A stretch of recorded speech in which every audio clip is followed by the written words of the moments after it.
Bom dia, Pai do Senhor. Hoje é dia 20 de setembro de 2024, uma sexta-feira. Quem vos fala aqui é a missionária Nadir Albano. Estamos começando mais um momento, João 3,30, que ele cresça, que eu diminua. Como de costume, vamos estar orando e logo em seguida vamos estar passando para a palavra do Senhor. Amém?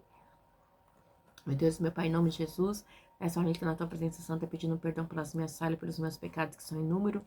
Eu apresento o meu lar, a família, o ministério, o chamado, tudo se tem confiado na minha pessoa. Apresento também, meu Deus, a vida desse irmão, dessa irmã que vai estar do outro lado, ouvindo a ministração dessa palavra. Se eu posso estar indo de encontro, guardando, cuidando, libertando, salvando e fazendo a tua grande obra, é o que eu te peço, meu Deus, em nome do Pai, do Filho e do Espírito Santo de Deus. Amém. E estamos nesses dias, né, numa maratona que está em Lucas, né? Hoje a gente já vai estar meditando em Lucas 14 e assim sucessivamente. E diz assim, eu falei, né? Assim, para quem não sabe, a gente está na maratona onde a gente está estudando os evangelhos sinóticos. A gente já estudou Mateus, já estudamos Marcos, agora estamos em Lucas e logo em seguida vamos para João, né? Foi uma ordem que Deus deu. E assim que acabar, provavelmente a gente vai para a carta de Apocalipse, tá bom? Para o estudo de Apocalipse. Mas vamos ficar aqui naquilo que o Senhor tem para nós hoje. Lucas 14. Jesus na casa de um fariseu. Certo sábado, entrando Jesus para comer na casa de um fariseu, importante, observavam-no atentamente. À frente dele estava um homem doente com o corpo inchado. Jesus perguntou ao fariseu e aos peritos da lei: é permitido ou não curar no sábado? Mas eles ficaram em silêncio. Assim, tomando o homem pela mão, Jesus o curou e o mandou embora. Então ele lhe perguntou: se um de vocês tiver um filho ou um boi e este cair num poço no dia de sábado, não irá tirá-lo imediatamente? E eles nada puderam responder. Quando notou como os convidados escolhiam os lugares de honra à mesa, Jesus lhe contou esta parábola. Quando alguém o convidar para um banquete de casamento, não ocupe o lugar de honra, pois pode ser que tenha sido convidado alguém de maior honra do que você. Se for assim, aquele que convidou ou os dois virá lhe dirá: deu lugar a este. Então, humilhado, você precisará ocupar o lugar menos importante. Mas quando você for convidado, ocupe o lugar menos importante, de forma que quando vier aquele que o convidou, diga-lhe: amigo, passe para o lugar mais importante. Então você será honrado na presença de todos os convidados, pois todo o que se exalta será humilhado e o que se humilha será exaltado. Então Jesus diz ao que tinha convidado: quando você der um banquete ou jantar, não convide seus amigos, irmãos ou parentes, nem seus vizinhos ricos. Se o fizer, eles poderão também, por sua vez, convidá-lo, e assim você será recompensado. Mas quando der um banquete, convide os pobres, os aleijados, os mancos, os cegos. Feliz será você, porque estes não têm como retribuir a sua recompensa, virá na ressurreição do justo. Deus, meu Pai, em nome de Jesus, essa palavra que você colocou no meu coração neste dia. Senhor, eu te peço que eu diminua, que o Senhor cresça, que eu não fale aquilo que eu quero, mas somente aquilo que tem para falar aos nossos corações. É o que eu te peço em nome do Pai, do Filho e do Espírito Santo de Deus. Amém. Então, Jesus, né, ele vai estar falando de uma cura de um sábado, tá? Desculpa. Porque para os fariseus, o sábado era muito importante. Eles seguiam a lei, mas além da lei, tinha a teologia deles que estava atrelada ali a lei mosaica. Então Jesus chega e ele conta, e ele diz, né, que certo sábado, né, quando ele estava entrando para comer na casa de um fariseu importante, observavam-no atentamente. Então, provavelmente, eles convidaram Jesus, né, mais uma vez, para ver o que Jesus faria. E aí diz assim, que à frente dele estava um homem doente com o corpo inchado. Na frente de Jesus estava um homem enfermo, totalmente inchado. Não fala doença, se era um problema cardíaco, se era um problema de rins, né? Que a gente sabe que são essas doenças que provocam inchaço, fora outras, né? Não se sabe, tá? Qual era o acúmulo do líquido no corpo dele, qual o motivo. Mas a gente sabe que Jesus o curou. E diz assim no 3, e Jesus perguntou aos fariseus, aos peritos da lei, é permitido ou não curar no sábado, né? Mas eles ficaram em silêncio. Ficaram o quê? Em silêncio. Assim, tomando o homem pela mão, Jesus o curou e mandou embora. E Jesus curou, tá? Porque Jesus, ele está lá. Jesus é a cura, Jesus é a vida, Jesus é a ressurreição, Jesus é a salvação, Jesus é tudo em todos, né? Então, esse corpo, esse homem com esse corpo cheio de líquido inchado, gente, pensa a dor, né? A fadiga para andar, o cansaço, né? Mas Jesus ali, sempre que ele via alguém, ele se movia de íntima compaixão. Ele se compadeceu daquele homem, ele o curou, tá? Então, Jesus, ele diz assim, então ele lhe perguntou se... Aí ele diz no 5, né? Mas ele ficaram em silêncio assim, tomando o homem pela mão, Jesus o curou e o mandou embora. E no 5, então ele perguntou, se um de vocês tiver um filho ou um boi, e este cair no poço no dia de sábado, não irá tirá-lo imediatamente? Peraí, seu filho caiu no buraco, você vai esperar acabar o sábado, né? Ali que vai ser no sábado mesmo, por volta das 6 horas, para você conseguir tirar o seu filho do buraco. Se tiver água, ele vai estar morrendo afogado. Dependendo do ambiente, se ele quebrou um braço, uma perna, você vai deixar lá? E um animal seu também, da mesma forma, né? E aí, eles nada puderam responder, né? Porque a gente sabe que a lei tinha suas regras, tá? Mas Jesus, ele não poderia deixar aquele homem daquela maneira. Você tá entendendo? Então, Jesus, ele sempre muda a história. Quando você tem um encontro com Jesus, a sua vida não é mais a mesma. Jesus, ele muda a sua história, tá? Então, porque se Jesus, ele não mudar a história, quem vai mudar a minha e a tua história? É só Jesus, tá bom? Ele escreve uma nova história. E esses peritos da lei estavam lá, né? Mas para tentar pegar Jesus em algum milagre. Mas Jesus o deixou numa situação, vamos dizer assim, de calça curta. Quem foram pegos foi eles, tá bom? Provavelmente foi até eles que mandou aquele homem inchado lá. Não, eu tô falando, tá? A Bíblia não tá dando, mas eu que tô fazendo aqui uma conjectura. Não se sabe, tá? Então, a gente vê que Jesus, ele simplesmente, ele é Jesus. Então, ele tinha que curar. Porque ele não ia ver aquela situação e deixar, tá? Aí, Jesus fala assim, cai um animal, cai um filho seu no buraco, você não vai tirar? Você vai deixar lá? Né? Então, assim, porque a lei era específica tanto para seres humanos como para animais também, né? E a ação de Jesus só seria ilícita segundo a interpretação dos rabi, tá bom? Mas não segundo a lei mosaica. Porque os rabi, a interpretação rabínica, sabe o que me chama a atenção? Eles falam bem assim, na lei rabínica, que você só poderia ajudar alguém se ele estivesse morrendo, tá? Fora isso, no sábado não poderia mudar. É muito interessante isso, né? Então, assim, eles davam uma ressalva na lei deles, na lei na lei rabínica. Aí diz assim, então, havia uma grande divergência entre a lei de Deus, que foi dada por Deus no Monte Sinai para Moisés, né?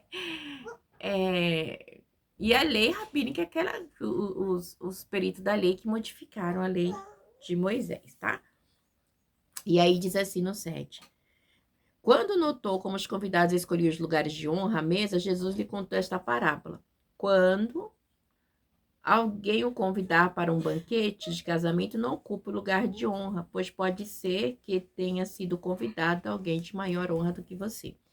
Aí Jesus, ele vem e diz assim, aqui ó, se for assim aquele que o convidou, os dois virá e lhe dirá, dê o lugar a este. Então, humilhado, você precisará ocupar o lugar menos importante. Por que aconteceu? Eles sempre estavam disputando lugares de honra, tá? Porque quando eles estavam lá nos melhores lugares, de preferência, né? Aqueles lugares onde as pessoas conseguiam ver eles, tá? Saber que eles estavam lá, que eles tinham honra, que eles eram da lei. Então, eles faziam questão de ser vistos, tá? Os fariseus, eles tinham questão de ser vistos. Eles tinham essa necessidade de ser visto, né? Quantas pessoas têm essa necessidade de ser visto, né? Isso é muito complicado, né? E aí, se chega alguém mais importante, você vai ser humilhado, né? Esse é o princípio básico. Deus fala assim, os humilhados serão exaltados. Então, a gente tem que simplesmente esperar ser exaltado, não a gente se exaltar. E não é fácil esperar ser exaltado. Igreja, é muito complicado. Dói demais. Aí ele diz assim, mas quando você foi convidado, ocupe o lugar menos importante, de forma que quando vier aquele que o convidou, diga-lhe, amigo, passe para um lugar mais importante. Então você será honrado na presença de todos os convidados, pois todo o que se exalta, será humilhado, e o que se humilha será exaltado. Então, Deus está falando para mim e para você que a gente tem o quê? Né? Que todo que é exaltado será humilhado, e o que é humilhado será exaltado. Então, quem exalta a minha, a sua vida é Deus, tá? Às vezes a gente procura muita honra de homem. Gente, eu tenho uma dificuldade com esse negócio de honra, sabe? Eu acho um saco. Somente de honra de homem. A gente tem que receber a honra de Deus. Porque Deus, ele sempre tem a melhor honra para mim, para você, porque ele esquadrinha o coração do homem, tá? E ele sabe quando que a gente deve ser honrado ou não. E diz assim: então Jesus disse ao que tinha convidado: quando você der um banquete ou jantar, não convide seus amigos, irmãos ou parentes, nem seus vizinhos ricos. Se o fizer, eles poderão também, por outra vez, convidá-la, assim você será recompensado. Mas quando der um banquete, convide os pobres, aleijados, mancos e cegos. Feliz será você, porque estes não têm como retribuir a sua recompensa, virá na ressurreição do justo. Então, Jesus está falando, né? Se você convidar alguém que tem dinheiro de importância, colocar lá na frente, honrar, quando ele fizer na casa dele, ele vai fazer o mesmo que em você. E vocês? A gente está fazendo para aqueles que precisam, né? Para os humildes, para os pobres, né? Igreja, eu tenho muita dificuldade com isso. Esses dias mesmo eu comentei numa live, né? Tem pessoas que quando tá perto o seu filho tá perto de vocês, ele trata seu filho de um jeito. Quando você não tá, eles humilham, eles maltratam. Isso não é legal. Mostra o caráter da pessoa. Mesma coisa, tem pessoas que é dessa maneira. Eu morei numa cidade, até hoje tem esse costume, mas é muito feia, né? Eles têm mania assim de quem tem dinheiro, eles puxar saco. Quem não tem, eles passam com um prato de comida por cima da cabeça. Isso é muito feio, sabe? Negócio de preto, pobre, é uma cidade assim bem complicada, igreja, bem complicada. Não vou falar com palavras aqui, que ultimamente que a gente fala, né, o povo já leva, já distorce. Mas é uma cidade que tem muito disso, infelizmente, né? Então, a gente vê, né, que na ressurreição do justo, todos serão ressuscitados, né? E alguns, né, que sustentam que a ressurreição do justo não vai ter, vai ter uma separação dos ímpios e do justo, tá? Tem que ter, né? Vai ser a separação, ela é inevitável, tá bom?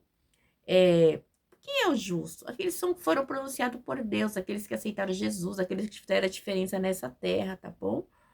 Aqueles que tiveram sua fé comprovada mediante as suas ações, porque receberam e aceitaram Jesus como seu Salvador da sua vida e fizeram a diferença, tá?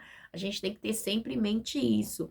Porque a igreja, servir a Cristo não é fácil, tá bom? E aí a gente vê que muitas pessoas falam assim, eu sirvo ao Senhor. Mas igreja, quando você serve ao Senhor, a gente não pode ter exceção de pessoas, tá? E a gente vê nos dias de hoje, a igreja de Cristo faz muita exceção de pessoas, somente se você é pobre, se você tem o poder aquisitivo melhor, se você tem dinheiro, se você tem posição, se você tem nome, se você não tem, amado. Isso é muito complicado. A gente vê uma igreja muitas vezes doente, sabe? Que tem pessoas na igreja precisando de uma cesta básica de alimento e a igreja não ajuda. Tem irmãos que recebem de centro espírita, mas não recebem da igreja, tá? Isso é muito triste, né? A igreja está doente, tá? Está doente por seguidores, tá doente por status, tá doente por ser vista. Somente as celebridades gostam. Eles querem muito ser reconhecidos, ser aplaudidos, né?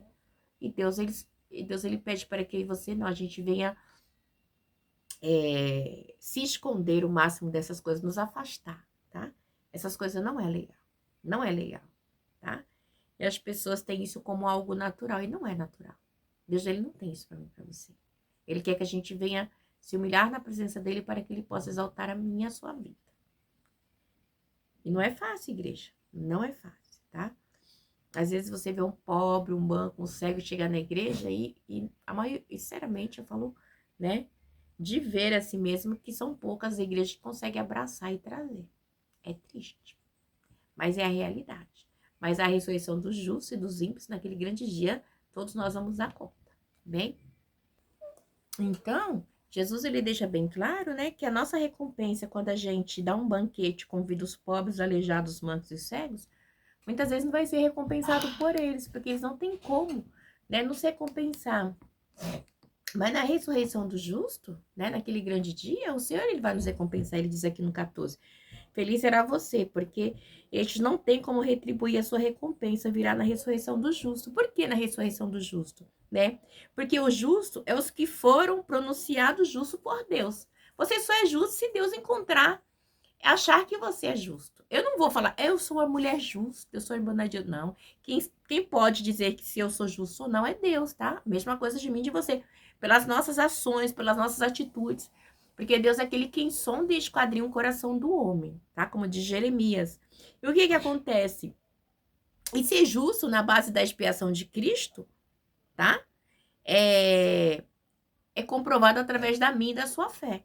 Então, assim, e mediante a sua fé, as suas ações vão ser diferentes. Então, assim, se eu sou justo, lavado e remido no sangue do Cordeiro, então a minha vida, as minhas atitudes vai ter que,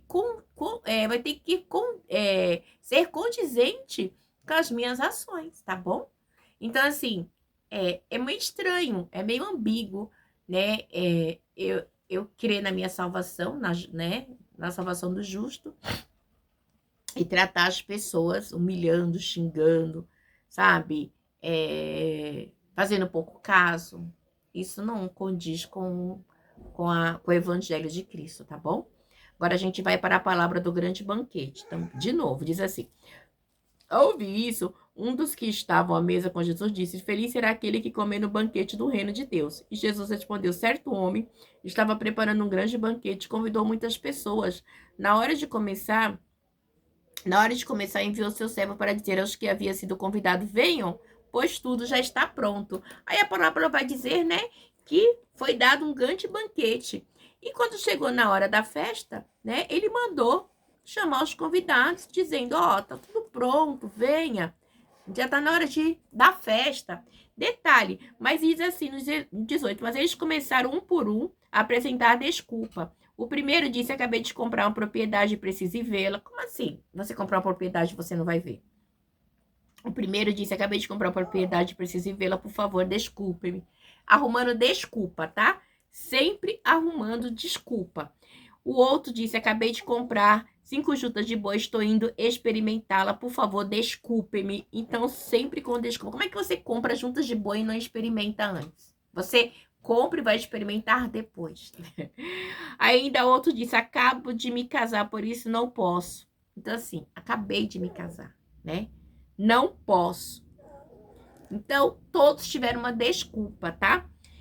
E aí o servo voltou e relatou isso ao seu senhor. Então o dono, olha só, quando ele volta, o servo volta e relata isso ao seu senhor, então o dono da casa irou-se e ordenou ao seu servo: vá rapidamente para as ruas, becos da cidade, traga os pobres, os aleijados, os cegos e os mancos. O que a gente viu no versículo 14 aqui, né? 14. Que é o que o Senhor mandou trazer, tá? Os mancos, os cegos, os aleijados, as pessoas desprezadas pela sociedade. Esses desprezados aqui da sociedade representa eu e você, tá? Representa os gentios. Porque a gente não era enxertado na videira.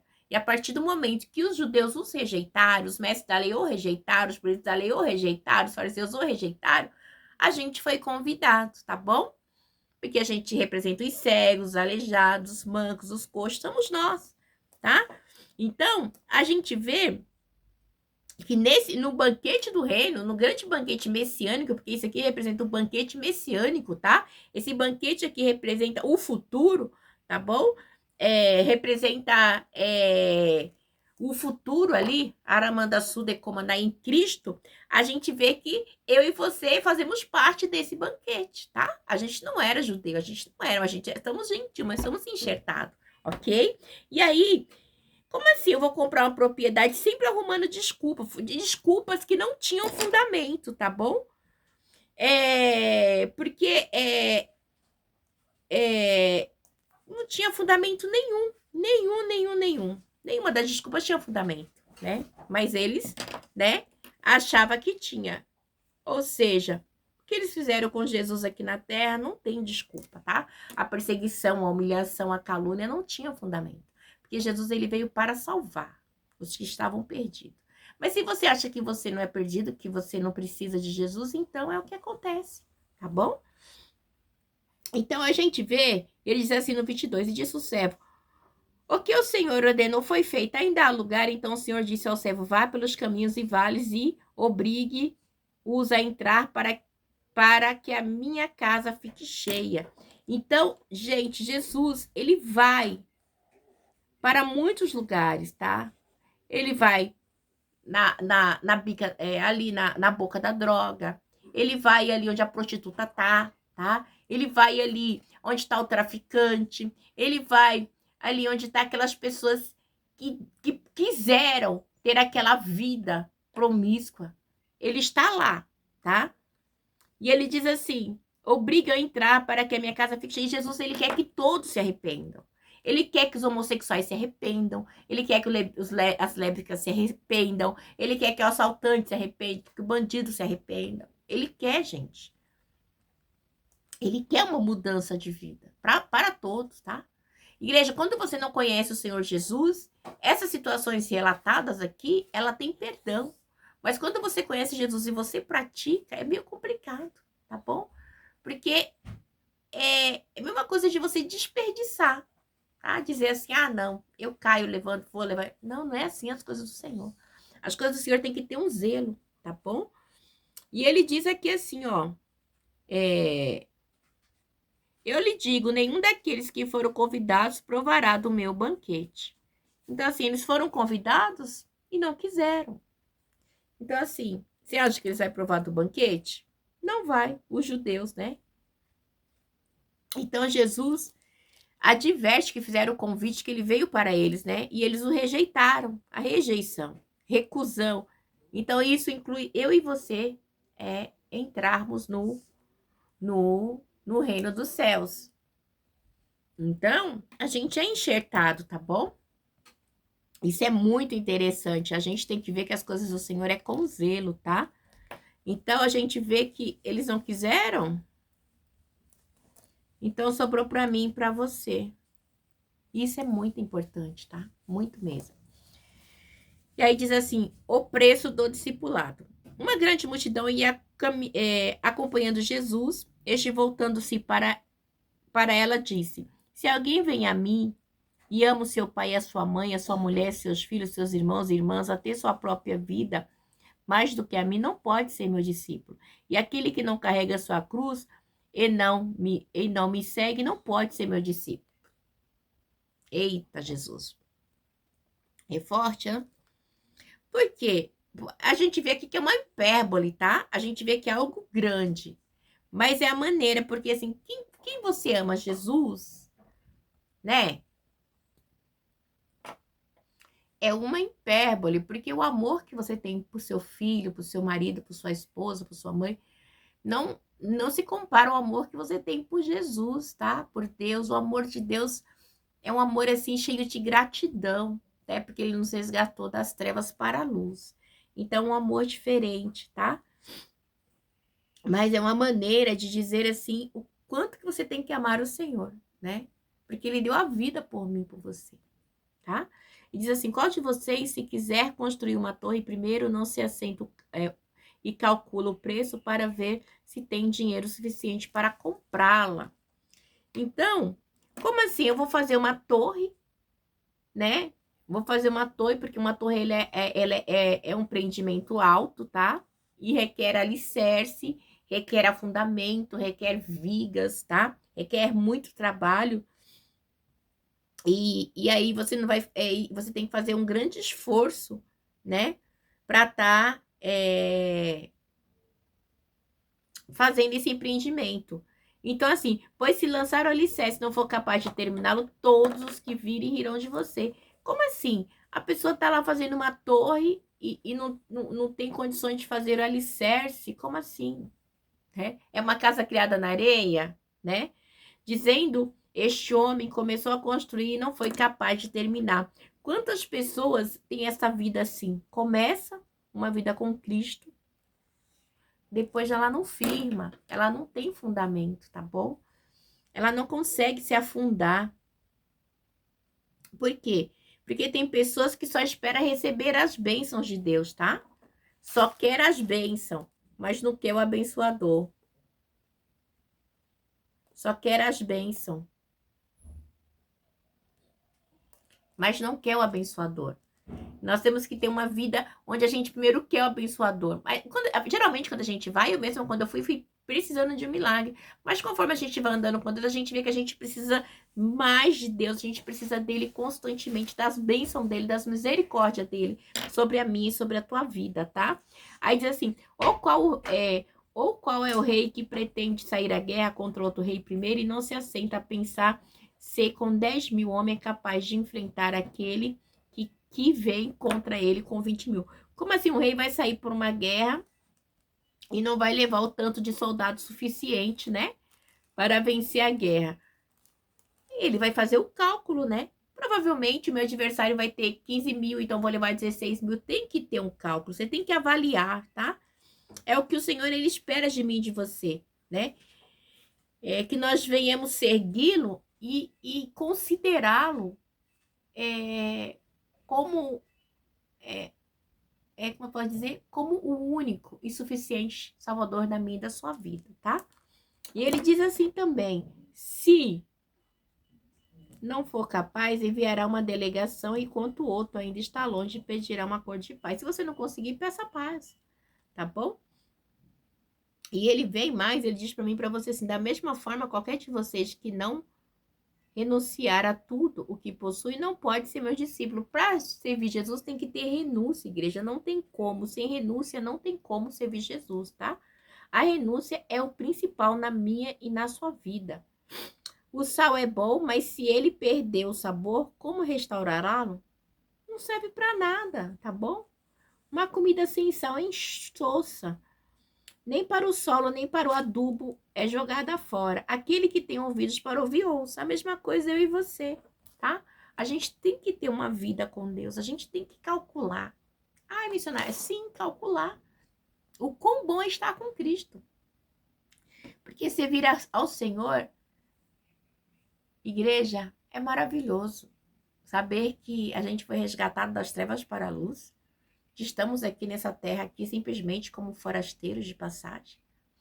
Que nós temos uma vida eterna, que as nossas escolhas aqui nessa terra vai definir como que vai ser a minha, a sua vida após a morte, não é para qualquer um na igreja.